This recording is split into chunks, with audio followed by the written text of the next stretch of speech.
Okay நீங்கள் தான். AK நீங்கள் தான். அண்ணா நான் ஜெயிலுக்கு போகணும் போல இருக்கு.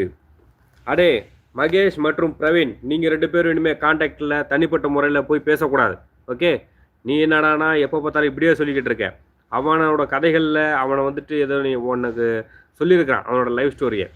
என்கிட்டயே இது வரைக்கும் சொன்னது கிடையாது. ஆனால் நான் கெஸ் பண்ணுறேன். ஓகே.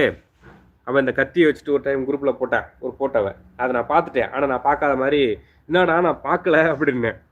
ஆனால் அதை வச்சுலாம் பார்க்கும்போது நீ வேற இப்போ நான் ஜெயிலுக்கு போக போகிறேன், மட்டை பண்ண போகிறேன், அது பண்ண போகிறேன், இது பண்ண போகிறேன்னா இந்த துடிப்பில் அவனோட கதைகளை கேட்டு அவன் இப்போ இருக்கான், நல்லதாக இருக்கான் அப்படிங்கிறத வச்சு நீ இது போல் பண்ணக்கூடாது.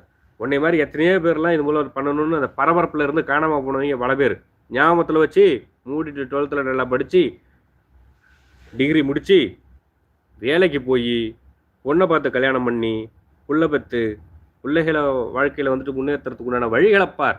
இல்லைன்னா உனக்குன்னு ஏதாவது லட்சியங்கள் இருக்குது அப்படின்னா அதை நோக்கி எப்படி முன்னேறலாம் அப்படின்னு பாடுறா. மட்டை பண்ண போகிறேன், சாமான் எடுக்க போகிறேன், சண்டியராக போகிறேன்னு சொன்னேன். இதுபோல் சொல்லி பல பேர் காணாம